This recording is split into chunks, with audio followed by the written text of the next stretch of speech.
이 오늘 19장서부터 이제 마지막 우리 22장까지는 요한계시록의 마지막 결론이에요. 이제 그런데 오늘 본문에서 읽은 것 중에 특이점을 찾아내신 분한테 제가 책 한 권 선물해 드릴게요. 좋은 책 한 권 선물해 드릴게요. 이전에는 없었던 단어가 지금 나와 있어요.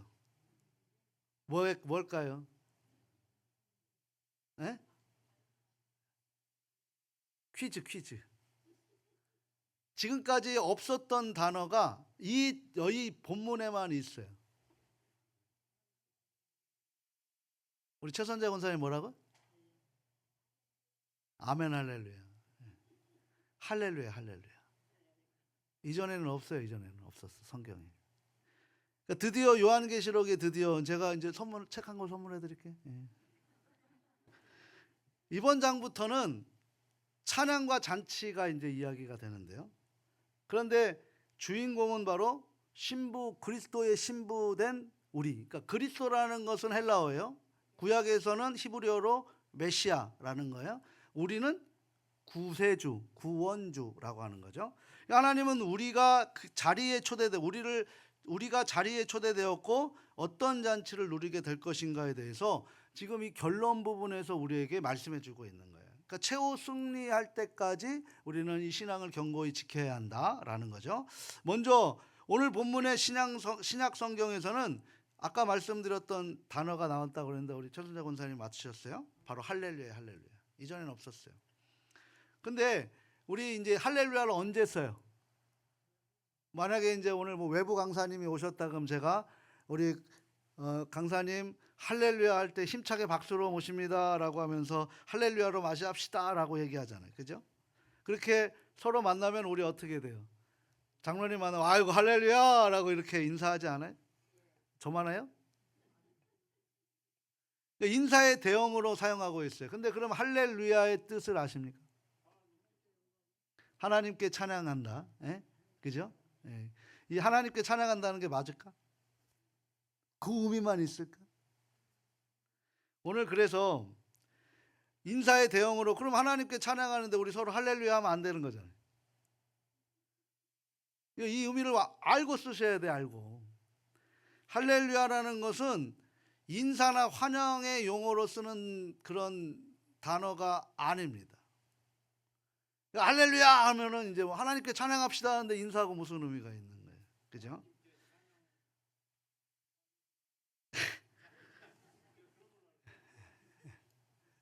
우리 또 이제 장로님 피택 받으셔서 이제 많이 하시는데 80점. 이제 정확하게 아셔야 되는 거예요. 할렐루야를 우리가 이제 분해해 볼 거예요. 할렐루야를. 그러면 우리는 이런 거 있잖아요. 악센트가 어디에 있느냐에 따라 말이 틀려요. 밥 먹었니? 이러면 이제 친구는 밥 먹었어? 이러면 이제 싸우는 거 같잖아요. 할렐루야는 악센트가 어디에 있을까요? 할렐루야! 있어요? 그러면 우리 그런 거는 할렐루야 그잖아요. 어디에 있을까? 악센트. 앞으로 우리는 이제 배우셨으면 이제 할렐루야를 이렇게 써요. 할렐루야. 루에 있어요. 루에. 그러니까 이 단어가 네 자로 바뀐 건데 할랄이라고 하는데 이거는 뭐냐면 할렐은 찬양하다예요. 찬양하다. 루는 뭐예요? 루는 영어로 유. 당신의 하나님을 야는 뭐예요? 야훼 하나님을 의미하고 있는 거죠. 그러니까 뭐예요? 이 단어를 조합하면은 당신의 하나님을 찬양하십시오가 되는 거예요. 하나님을 찬양하라가 아니라 당신의 하나님을 찬양하십시오. 할렐루야라고 하는 거예요. 그러면 이제 할렐루야를 노래할 때마다가 아니라 일상 속에서 확신을 듣고 하나님을 높일 때 쓰는 거예요. 우리는 이 의미를 알고 우리 가족들에게 할렐루야 인사하면 뭐 해야 되는 거예요? 할렐루야 하면은 뭐야? 당신의 하나님을 찬양하십시오라고 이렇게 권면하는 거예요. 이게 할렐루야예요. 이제 아시겠습니까? 인사가 아니라는 거예요. 우리 모두 하나님께 찬양합시다라고 하는 거예요. 알겠죠? 그러면 이제 그거를 할렐루야 이렇게 먼저 하게 되면 당신의 이름을 찬양합시다라고 이렇게 할렐루야 하면은 그 다음에 우리가 뭐 해야 되는 거예요? 아멘 해야 되는 거죠. 아멘의 뜻은 뭘까요?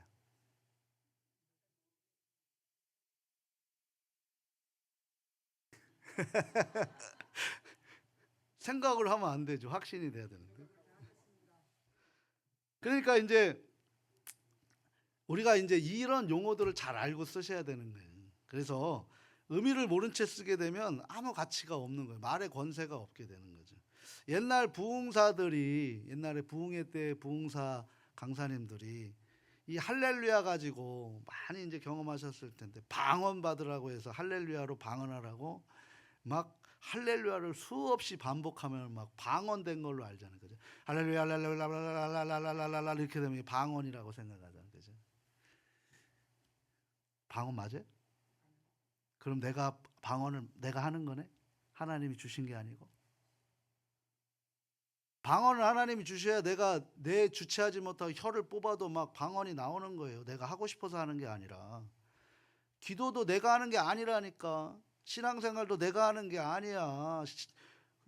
봉사도 내가 하는 게 아니에요. 자꾸 착각하지 마세요. 하나님이 주시는 거 감당하는 거요. 은혜로.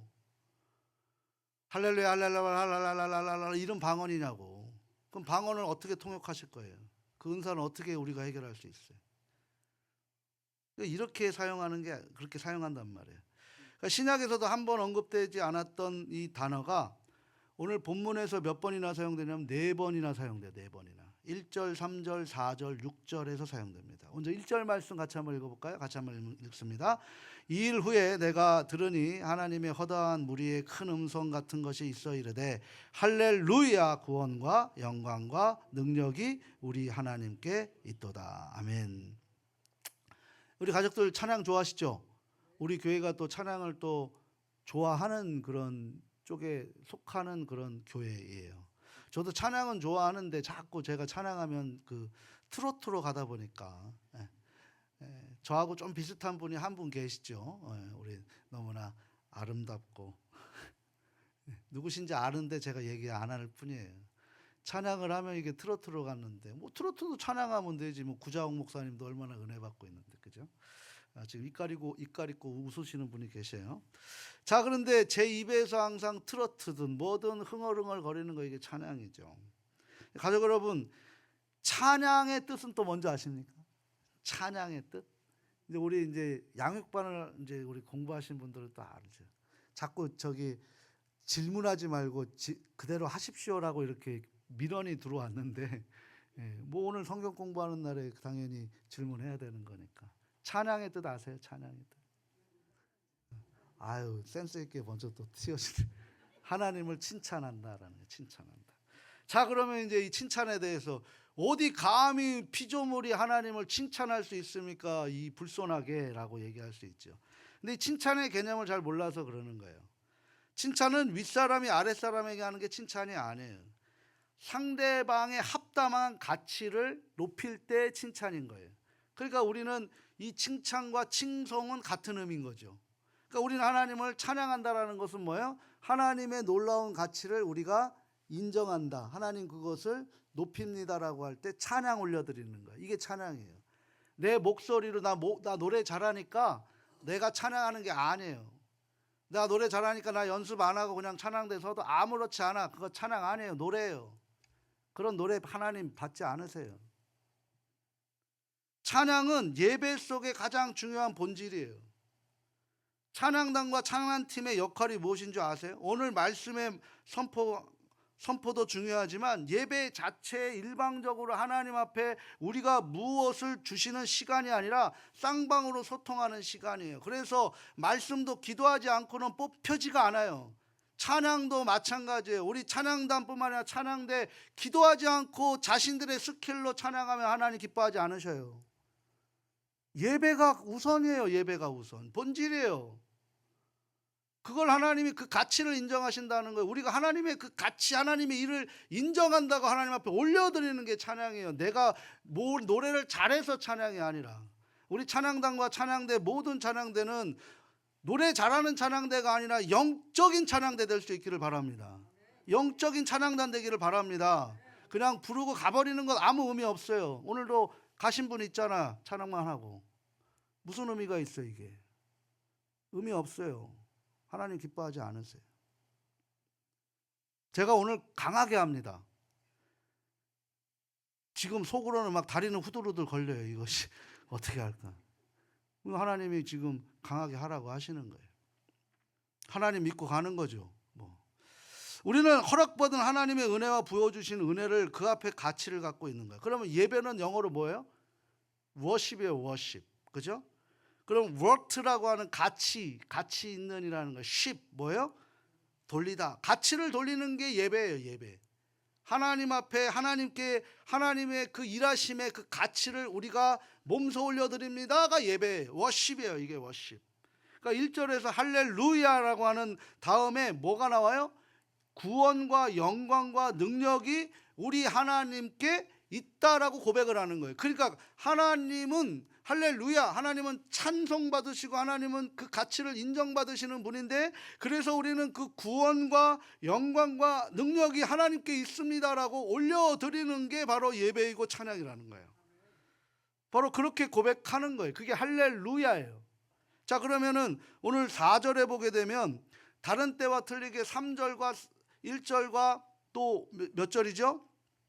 6절 외에 4절에서는 좀 특이하게 나와요. 한번 4절 말씀을 한번 읽어보도록 합니다. 함께 읽겠습니다. 또 24장로와 내 생물이 엎드려 보좌에 앉으신 하나님께 경배하여 이르되 아멘 할렐루야 하니. 아멘. 여기에서 할렐루야 앞에 뭐가 붙어 있어요? 아멘이 붙어 있어요. 자, 아까 아멘 뭐라고 얘기했죠? 내가 그렇게 생각하는 줄 믿습니다. 그러니까 진실로가 아멘이잖아요. 그죠? 그러면 그렇게 될 줄 믿는다라고 하셨잖아요. 그죠? 그렇게 될 줄 믿는다가 아멘이라고 생각하시는 손 한번 들어보세요. 그렇게 될 줄 믿는다. 네. 아이, 눈치 보지 마시고 진실로 같이. 네. 집사님, 그럼 뭐예요, 집사님?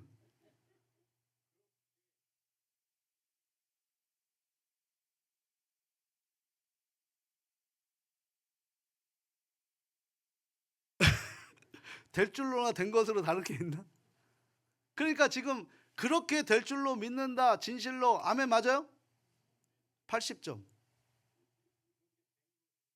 된 것으로 믿는다, 80점. 여기에서 100점이 되려면 딱 여기에 뭐가 들어가야 되냐면 내가 그렇게 될 줄로 믿습니다. 내가 진실로 믿습니다. 사도신경에서 나는 이라고 하잖아요. 그러니까 아멘은 누가 고백하는 거예요? 내가 고백하는 거예요. 내가. 그러니까 여기서 내가가 빠지면 아멘의 의미가 사라져 버립니다. 그러니까 그렇게 될 줄로 믿습니다가 중요한 것이 아니라 내가 그것을 믿습니다가 돼야 되는 거예요. 하나님의 말씀이 로고스로 전해져도 내가 아멘으로 내가 화답하지 않으면 어떻게 돼요? 안 되는 거죠. 오늘 오전에 아멘 화답한 분 몇 분 안 돼요? 못 받아들이는 거예요. 내가 안 죽으니까. 힘든 그 예배가 이게 굉장히 우리에게는 목숨 건 영적 전쟁이에요. 누가 좋아하겠어요? 사탄이 좋아하지. 내가 죽지 않았는데 부활의 의미를 못 찾아내는데. 그잖아요? 자, 그러니까 정리하면 아멘을 할렐루야 하는 거예요. 아멘을 할렐루야 하는 거예요. 하나님께서 시작하신 구속, 하나님께서 작정하신 계획은 반드시 그렇게 이루어질 줄을 내가 믿습니다가 이게 아멘 할렐루야예요. 무슨 말씀인지 아시겠죠? 이제 아멘과 할렐루야를 우리가 의미를 부여해서 하실 수 있기를 바랍니다. 그리고 시간적으로 아직 이루어지지는 않았지만 이미 이루어진 줄을 알고 우리는 감사를 언제 하는 거예요? 미리 감사하는 거예요. 미리 감사. 그래서 301장이 우리에게 중요한 것이 아니라 여호와 이레의 하나님이 중요한 거예요. 지금까지 지켜온 것 그 경험을 통해서 해서 이제 하나님 또 우리를 이끌어 주실 것을 기대합니다로 나가는 것이 신앙이라는 거예요. 아멘이라는 거예요. 근데 우리는 지금까지 지내온 것 주님의 은혜라라고 얘기하고 앞으로는 어떻게 갈까요? 라고 끙끙대고 있잖아요. 이러면 안 되는 거죠. 여호와 이레의 하나님이 더 중요한 줄 믿습니다. 그래서 확실히 이루어질 것을 할렐루야, 그 가치를 내가 하나님께 찬송합니다 라고 하는 거예요. 그래서 아멘은 기도의 종류로 표시가 아니에요. 그러므로 아멘을 그저 형식적으로만 하면 안 됩니다. 또 아멘은 언제 해야 돼요? 아멘은 말씀을 봉독하고 난 후에 마지막에 설교를 듣는 중에 주의 종을 통해서 말씀의 내용이 그대로 이루어질 줄 내가 믿습니다라고 아멘을 하시는 거예요. 그러니까 이 예배 중에 아멘을 하는데 목사의 이야기를 아멘하는 것이 아니라, 세상의 이야기를 아멘하는 것이 아니라 하나님이 주어진 말씀을 내가 그대로 수용하겠습니다, 내가 그대로 믿습니다라고 아멘을 하는 거예요. 그래 하나님의 은혜가 넘치는 거죠. 근데 어떤 교회에 가보면, 특히 우리 장로교 통합이나 합동이나 고신측 아멘 인색합니다. 어디 막 아멘 아멘 하면 경박스럽게 무슨 아멘을 그렇게 자주 해라고 얘기를 해요. 또 어느 교회 가면은 설교를 진행할 수 없을 정도로 막 아멘 아멘 아멘 아멘 하니까 이게 나중에 성도들이 아멘 소리만 듣고 나가는 거예요. 내용은 몰라. 그러니까 아멘은 안 하고 하고에 따라 그 교회 분위기가 달라지는데, 아멘을 하고 안 하고에 따라서 열매와 우리 인생의 결과가 달라진다는 것 아셔야 합니다. 아멘을 해야 될까요? 안 해야 될까요? 해야 되는 거예요. 아멘을 한다는 것은, 우리는 동방예의주기라 아멘을, 나도 아멘 했습니다. 언제 했어요? 이러면 아멘이요. 이게 아멘이래. 아멘 아니에요. 입으로 고백해야 돼요. 머리로 아는 말씀 필요 없어요. 말씀은 입으로 선포돼야 되는 거예요. 우리 교회가 부흥의 열매와 뜨거운 청령 충만의 은혜를 체험하려면 우리 모두는 수시로 아멘을 해야 되는데, 아멘을 분별해서 해야죠. 막 아무 때나 아멘을 하면 안 됩니다. 지나가다가도 마음속에 기도하는 가운데 수시로 자나깨나 하나님의 말씀을 품고 살아가다가 그 마음을 품으면 아멘, 내가 그거 믿습니다 그러면 그걸 견뎌나가는 거예요. 시인한 대로 이루어지는 것이 하나님의 약속인 줄 믿습니다. 문제는 뭐예요? 하나님은 약속해 주셨는데 우리가 믿지 못해서 그런 거지, 하나님의 약속의 능력이 없는 게 아니에요. 우리의 믿음의 분명인 거죠. 우리는 믿음이 있어요. 믿음이 없는 분은 여기 앉아 있을 수 없어요. 여기 계신 분들은 믿음은 다 있는데 믿음이 크냐 작으냐의 문제인 거지, 믿음이 없는 사람은 이곳에 있을 수가 없는 거예요. 믿음이 없는 사람들은 어디 있어요? 세상 속에 있는 거예요. 자, 그러면 저와 여러분들은 믿음이 커야 돼요, 작아야 돼요? 커야 돼요. 어떻게 크는 이유는 뭐예요? 아멘 아멘. 내가 하나님의 말씀을 그대로 이루어진 줄 믿습니다. 두려워하지 말아라, 이 말씀이 생각이 나면 아멘, 내가 그걸 믿고 담대히 나가겠습니다. 하나님이 저게 두려워하지 말라고 하니까 저도 아멘하고 지금 담대하게 지금 전하고 있는 거예요. 리더의 또 하나의 속성이라고 할 수 있죠. 혹시 가족들 한 가수가 노래를 하게 되면 곡을 하나 뽑잖아요. 그러면 그 곡이 어느 정도 이렇게 안정화될 때까지 몇 번을 부른다는지 아세요? 거의 적게는 2,000번에서 3,000번을 부른대요. 자, 그러면 그 가사 따라 사람의 인생이 달라진다는 거 아십니까? 그러면 맨날 우울한 가사를 쓰는 그런 사람들이 입으로 2,000번, 3,000번을 불러봐요. 어떻게 되겠어요? 그 가수는 항상 우울할 수밖에 없는 거예요.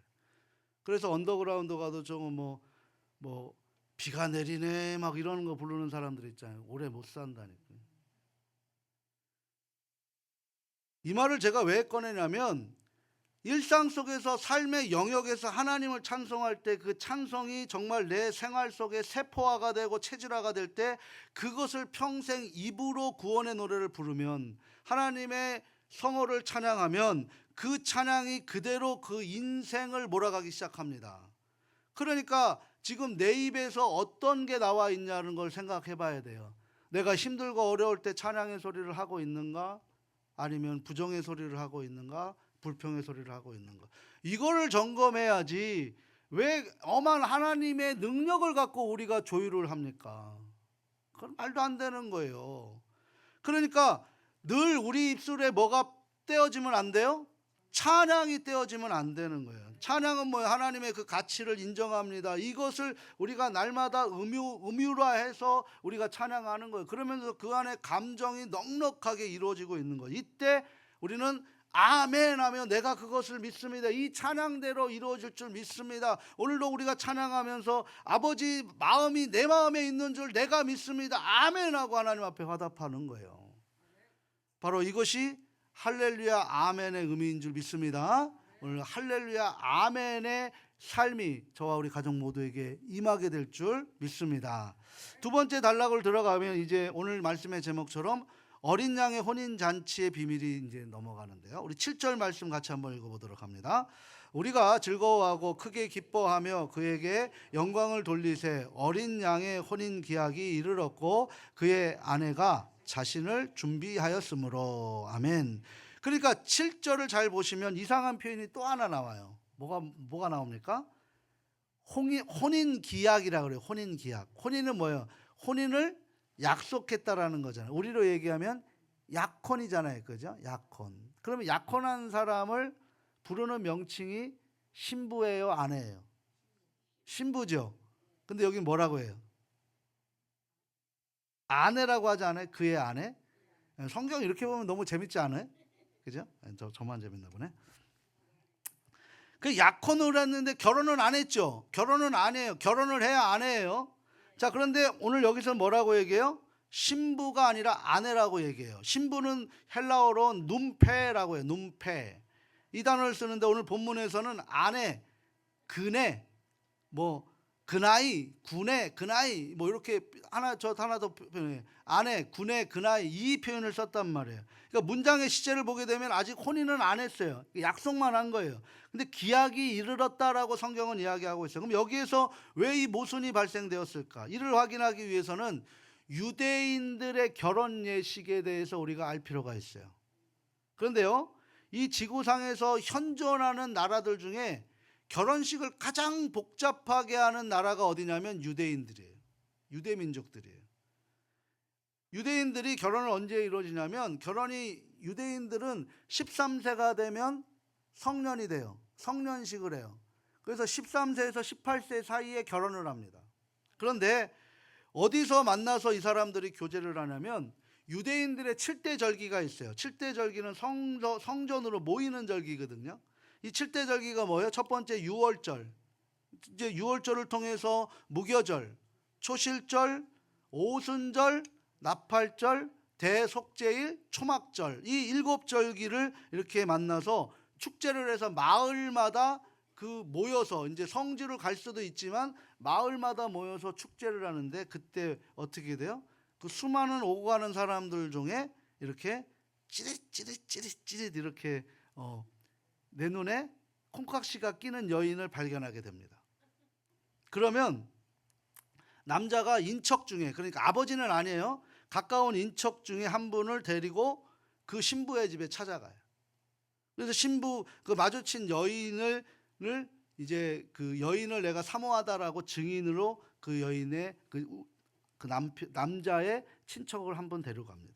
아주 흥미진진하죠. 그런데 빈손으로 가는 게 아니라 세 가지 물건을 가지고 가요. 그 세 가지 물건이 뭐냐면 첫 번째 서약서, 두 번째 포도주를 담은 가죽 부대, 그 다음에 은과 금, 이 세 가지를 준비해 가지고 갑니다.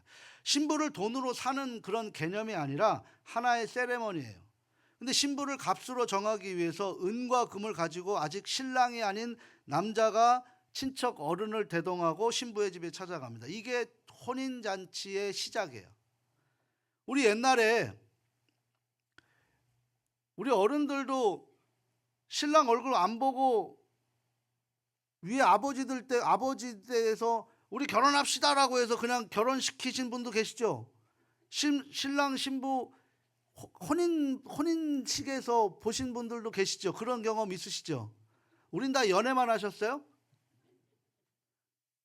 그런 때가 있었단 말이에요. 그것처럼 서로 우리가 이 신혼밤도 보고 했잖아요. 그런데 일찍이 부모님들끼리 맺어주는 결혼대로 했던 시절이 있어요. 요즘 MZ 세대들에게는 이건 말도 안 되는 거죠. 근데 그렇게 가서 신랑이 이런 얘기를 합니다. 나는 어느 지파 누구 집에 누구 아들입니다라고 자기의 통성명을 해요. 이렇게 자기의 신상 소개를 신부의 집에 전합니다. 그리고 자기가 이 집에 찾아온 목적을 사나이답게 정중하게 진지하게 그 집에 고해요. 내가 이 여인을 사모합니다. 내 마음에 두었습니다. 라고 하는 거예요. 그럼 신랑으로부터 찾아온 목적을 들은 신부 아버지가 세 가지를 묻습니다. 이 세 가지가 뭐냐면, 첫 번째, 지적인 문제, 얼마나 똑똑한지 그거를 물어봐요. 정신이 올바로 차여 있는지. 그 다음에 두 번째는 뭐예요? 정적인 문제. 그리고 정서적인 문제. 잘못하면 때리잖아요. 이슬람은 또 많이 때립니다. 그리고 세 번째는 뭐예요? 의지적인 요소. 이 여인을 정말 사랑하고 있는지 그런 마음을 갖고 있어요. 그러니까 지정의의 세 가지 요소를 신부 아버지가 그 신랑 될 사람에게 묻습니다. 그래서 신부의 아버지가 이제 신랑 대해서 면밀히 살피는 거죠. 내 딸아이를 맡겨도 굶기지 않을 수 있는가? 이 험한 일은 안 시키겠는가? 고생 안 시키겠는가? 탐색을 하는 거예요. 이렇게 주도 면밀한 질문이 끝나면 이제 아버지가 마음에 어느 정도 차면 이제 신부에게, 이제 신부 될 그 딸에게 아버지가 묻습니다. 신부 아버지가. 너는 저 친구하고 결혼하는 거 허락해 주길 원하느냐? 라고 하면 이제 서로 스파크가 있었을까, 여자도 느꼈을 거 아니에요. 그럼 얼굴이 빨개져 갖고 수줍어서 네, 이러면 이때부터 이제 결혼식의 흥정이 시작이 되는 거예요. 이게 유대식 결혼 방식이에요. 복잡하죠. 근데 결혼이 끝나려면 아직 멀었어요. 그래서 유대인은 결혼 예식을 3번 치른다고 합니다. 3번. 복잡하죠. 예비 신랑은 그 가지고 온 첫 번째 혼인 서약을 읽습니다. 그래서 서약서를 들은 신부는 청혼을 공식적으로 이제 받아들이는 거예요. 그래서 그 약속의 증표로서 준비된 가죽 부대를 갖고 왔잖아요. 그 포도주 한 컵을 따릅니다. 그래서 신부가 반 잔을 마셔요. 술 좋아해서 그 다 마시면 안 됩니다. 신부가 반 잔을 마시고 그 신랑에게 건너가는 그 반잔 사이에 계약서에다가 그 포도주를 3방울 정도 떨어뜨립니다. 그리고 나머지 그 신랑이 그걸 받아서 나머지 반잔을 마시는 거예요. 그러니까 이 계약은 지금 뭘로 이루어진 계약이에요? 피. 이 당시에 피는 포도주잖아요. 그죠? 피로 계약된 거예요. 그래서 이 계약서가 나눈다는 것은 뭘로 나누는 것밖에 안 되는 거예요? 죽음으로밖에 나눌 수 없다라는 거예요. 그래서 이 유대인들의 결혼은 한 번 하면 끝납니다. 우리 횃불 언약 같은 거 있잖아요. 서로 계약을 하는데 고기 쪼개놓고 횃불로 지나가잖아요. 하나님은 횃불로 지나갔지만 우리는 횃불 못 지나갔잖아요. 왜? 지나갔으면 우리 다 쪼개지는 거예요. 왜? 약속을 어기니까. 하나님 약속 안 어기셨잖아요. 그래서 자신 있으니까 지나가는 거예요. 피로 맺은 언약, 바로 계약서를 갖고 얘기해요. 이렇게 대충 그렇게 끝나고 정해진 값으로 가지고 온 은과 금을 신부 아버지께 값을 지불합니다. 지금까지 키워주신 거 감사합니다 라고 하는 거예요. 이런 대략의 과정을 거치면서 뭐 하냐면 그때서부터 정원 단계가 되는 거예요. 결혼을 정했다라는 거죠. 결혼이 완전히 끝난 게 아닙니다. 그렇지만 정원 단계부터 이제는 실질적인 부부가 되는 거예요. 우리가 예를 들어서 예수님의 아버지 요셉과 마리아가 1년 동안 떨어져 있었는데, 떨어져 있는 순간에 마리아가 성령의 잉태를 받아서 요셉이 그것을 너무나 사랑해서 가만히 끊고자 했다라고 얘기했잖아요. 그 얘기예요. 지금 그 상태라는 거죠. 가족 여러분, 이 얘기를 들으면서 우리가 성경의 모든 이야기가 이해가 되는 거예요. 그 다음에 아버지가 축복을 해줘요. 이때 뿔나팔이 울려지면서 정원이 완성되는 거죠. 그럼 아버지는 동네 사람들에게 다 알립니다. 신부의 아버지가. 그 다음에 신부의 아버지는 하늘에 두 손을 높이고 하나님 아버지께 받은 축복권을, 이 항상 집안 어른은 아버지에게 있어요. 아버지가 그 축복권이 있었기 때문에 축복권을 행사해서 딸과 그 예비 신랑을 위해서 간절히 기도해 줍니다. 축복 기도를 하는 거죠. 어떻게 보면 실질적인 주례자 역할을 감당하는 거예요. 이렇게 정혼식이 끝나고 나면 실제로 이제 부부가 법적인 부부가 됩니다. 요셉과 마리아의 법적이 바로 이런 부분들이에요. 근데 아직 함께 사는 거예요, 안 사는 거예요? 안 사는 거예요. 이 엄청난 슬픈 일이 이제서부터 일어나는 거예요. 이렇게 정혼이 끝나고 나면 이제 신랑과 신부는 1년의 별거가 시작이 됩니다. 그래서 1년의 별거를 통해서 그 신랑이 가서 뭐를 하냐면 1년 후에 그 신랑이 그 아내를 맞이하는 집을 준비하는 거예요. 그런데 그 날짜가 언제인지는 아무도 몰라요. 누구만 아느냐? 신랑의 아버지만 아는 거예요. 그 1년 동안에 너무나 막 일어나고 있는 거죠. 우리가 이거 성경적이지 않습니까? 이게 바로 열처녀 비유와 같은 것인데, 신부를 남겨두고 신랑은 자기 집으로 돌아가서 그 신랑의 아버지 밑에서 자기의 집을 만들 것을 열심히 준비를 해요. 그래서 신부를 맞이할 집을 신랑이 짓고 있는 거죠. 신랑은 아버지의 집으로 돌아가서 신혼집을 이렇게 열심히 짓는데, 그게 바로 예수님께서 요한복음 14장에서 뭐라고 하셨냐면, 14장 2절 말씀 같이 한번 읽어볼까요? 함께 읽겠습니다. 내 아버지의 집에 거할 곳이 많도다. 그렇지 않으면 너희에게 일렀으리라. 내가 너희를 위하여 거처를 예배하러 가노니. 신랑이신 아버지, 우리하고 지금 떨어져 있는 거예요. 그럼 우리 신부는 뭐 해야 돼요? 청조를 지켜야 되는 거예요. 신랑의 아버지가 이제 감독을 하는 거예요. 내 아들이 정혼을 해서 왔는데 가장의 역할로 제대로 할 수 있겠냐, 1년 동안 철저히 점검을 합니다. 그리고 신랑의 마음이 당장이라도 신부를 데려오고 싶지만 데려올 수가 없는 거예요. 누구의 허락이 떨어져야 돼요? 아버지의 허락이 떨어져야 되는 거예요. 자, 그러면 그 신랑에게 정혼 계약을 받고 신부는 어떤 삶을 살아가야 돼요? 남자를 알면 안 돼요. 한 여인으로 살아가야 돼요. 정절을 지켜야 되는 거예요. 그 남편을 기다리며 살아가야 되는데, 그 남편이 언제 온다라는 것이 있어요, 없어요? 계약이 있어요, 없어요? 그러면은 마음이 편해요, 불안해요? 주님 언제 오시는 거 알아요, 몰라요? 우리 하나님 예수님의 신부죠. 예수님과 정혼한 사이 아니에요? 약속했잖아요. 그럼 우리가 딴 데 눈길을 돌면 돼요, 안 돼요? 우리 옛날에 쿠웨이트 가고 열심히 남편들 가서 일할 때 서울에서, 한국에서 아내자들이 뭐 했어요? 외롭다고 다 도망갔잖아요. 그럼 돼요, 안 돼요? 안 되는 거예요. 자, 그러면 정절 잘 지키고 계시죠? 네 분만 네 하시네. 정절 잘 지키고 계시죠? 지키셔야 되는 거예요. 그래서 열심히 그렇게 신랑이 일을 하고 있는데, 이제 1년 지나는 동안 내가 널 지켜보니까 이제 신부 데려와도 되겠다, 준비가 된 것 같다 라고 해서 아버지가 결정을 내립니다. 그러면 그때 신부를 데려올 수 있는 거예요. 야, 누구네 집 신랑이 드디어 왔다. 이제 막 소리치며 이제 그 동네가 난리가 난 거예요. 야, 신부를 데리고 자기 집으로 이제 옵니다. 자기 집에 와서는, 신랑이 집에 도착하면 신랑은 신부의 얼굴을 아직도 보지 못했어요. 첫날 밤에 드디어 보게 되는 거예요. 첫날 밤을 보내게 되면 신방에 들어간 신부는 두 번째 결혼 서약을 하게 됩니다. 이 계약서는 미래에 대한 구체적인 삶에 대한 계획서가 다 적혀 있는 거예요. 거기에 계약서에 서로 서명을 하면 되죠. 그 다음에 가지고 있던 중요한 징표, 신랑의 물건을 신부에게 주도록 하는, 이게 사랑의 징표라는 거죠.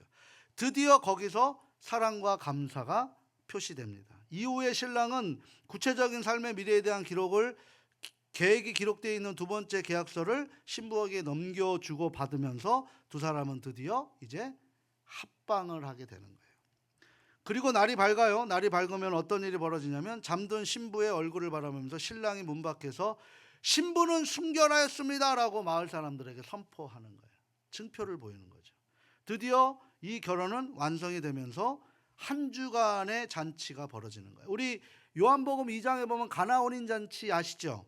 그러므로 실질적으로 유대인들의 결혼은 이렇게 세 단계로 걸쳐서 이루어진다고 했어요. 1년 이상 걸려요, 이 결혼식이. 요한복음 2장에 보면 가나 혼인 잔치에서 예수님께서 오셔서 첫 번째 기적을 가나 혼인 잔치에 만드는 사건을 왜 요한복음이 기록하고 있었을까? 바로 중요한 성경적 이유가 여기 담겨 있어요. 단순히 그냥 물로 변화해 포도주 만드는 그런 사건이 아닙니다. 우리 인생에 주님과 연합해서 행복하게 살도록 만들어졌음에도 불구하고 우리는 죄로 말미암아 그 잔치가 다 깨져버린 거예요. 즉 결혼이 깨져버렸어요. 그럼 우리는 율법상 돌에 맞아 죽게 돼 있습니다. 근데 혼인잔치에 포도주가 떨어졌습니다. 그걸 상징하고 있는 거예요. 그러니까 그 잔치가 포도주가 떨어짐으로 깨져버린 거예요. 잔치가 깨져버린 거예요. 우리가 관계가 깨져버리는 거예요. 그러면 이제 율법적으로 우리는 불결한 사람들이기 때문에 돌에 맞아 죽어도 법적으로 그것은 효력이 있는 거예요. 그런 상황에 박살난 현장이 바로 가나 혼인 잔치라는 거예요. 자, 이때 예수님께서 그 현장에 초대되어서 끊어진 잔치를 회복시키시죠. 그런데 예수님이 뭐라고 얘기하시는 거예요? 잔치가 끝난 인생들에게 자신의 중단된 인생들을 회복시키려고 주님이 오신 게 아니에요. 그러니까 주님은 우리의 부족한 것, 우리의 바라는 것을 해결해 주시고 치유해 주시러 오신 것이 아니란 말이에요. 그래서 혼인잔치에서 한 가지 딜레마가 뭐냐면, 아들아, 포도주가 떨어졌다, 포도주 좀 만들어 달라고 어머니 마리아가 부탁을 합니다. 그때 아들은 뭐라고 얘기했어요? 만들어줬어요? 안 만들어줬어요? 요한복음 2장 3절과 4절 말씀 같이 한번 읽어보도록 합니다. 포도주가 떨어진지라 예수의 어머니가 예수에게 이르되 저들에게 포도주가 없다 하니 예수께서 이르시되 여자여 나와 무슨 상관이 있나이까 내 때가 아직 이르지 아니하였나이다. 아멘. 이 말씀은 메시아적 차원에서의 거절이죠. 그러니까 어머니는 뭐예요? 어머니에게 거절한 것은, 어머니 이 땅에 내가 땅의 것을 해결하기 위해서, 빵의 문제를 해결하기 위해서 온 존재가 아닙니다. 나는 이 땅의 영원한 생명을 구원하기 위해서 죽으러 온 존재입니다. 아직 내 죽을 때가 아닙니다 라고 지금 메시아적으로 얘기하고 있는 거예요. 그때라고 얘기하는 것, 바로 그때라는 것은 요한복음에 7번 나옵니다. 7번은 뭐예요? 3의 하늘의 숫자와 땅의 동서남북의 4의 숫자, 이 모든 창조세계의 모든 숫자의 때, 그 전부 7번의 때는 뭐라는 거예요? 그리스도의 죽음과 십자가의 사건을 연결시키는 거예요. 그러니까 주님은 분명히 자기가 이 땅에 왜 왔는지를 분명하게 말씀하고 계시는 거죠. 그렇죠?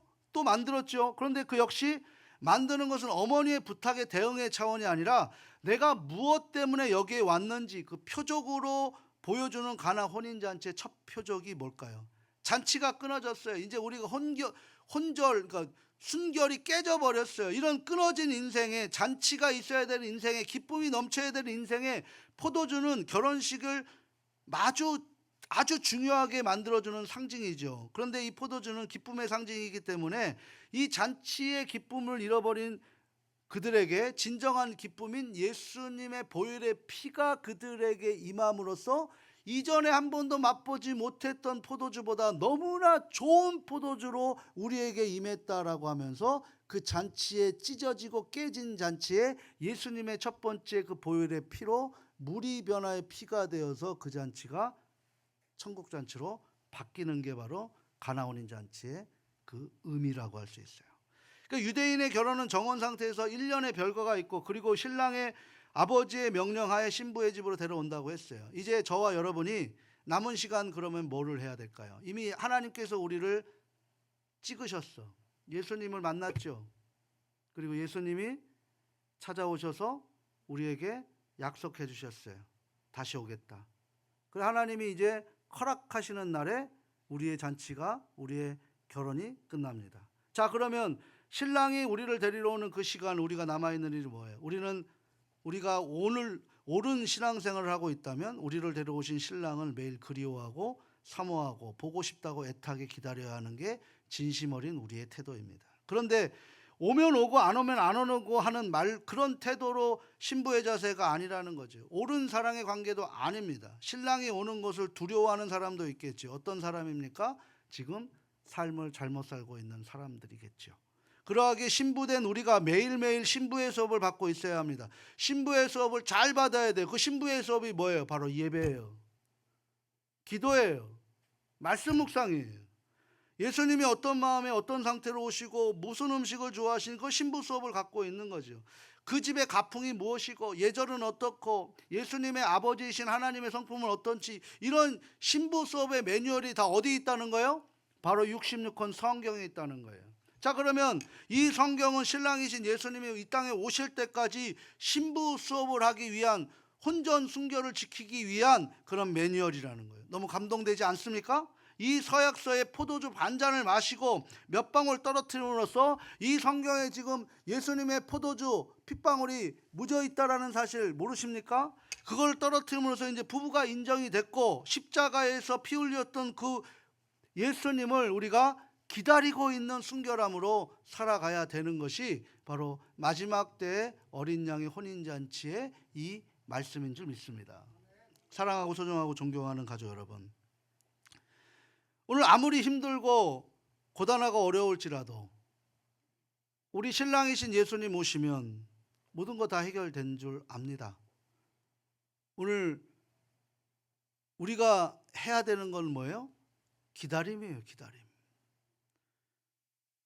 언제 오실지를 모르지만 반드시 오신다는 그 믿음을 붙들고 우리가 오늘 이 고단한 삶에 힘들어도 힘을 내고 신부 수업을 잘 받고 예배를 우리가 지키는 일에, 말씀을 실행하는 일에, 하나님 기뻐하시는 삶을 살아가는 일에 내가 하는 게 아니라 주님이 하신다라는 것을 고백하면서 살아가는 거예요. 내가 하면 한계가 있어요.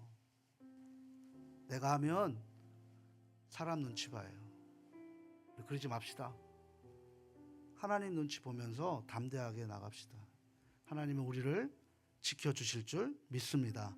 우리 가족들 그런 저력이 있는 줄 믿어요. 그래서 우리가 힘들고 어렵지만, 고단하고 피곤하지만 하나님이 약속한 정원된 우리가 최선을 다해서 어리석은 다섯 신부 되지 말고 지혜로운 다섯 신부 되어서 성령 충만함으로 이끌어갈 수 있기를 소망합니다.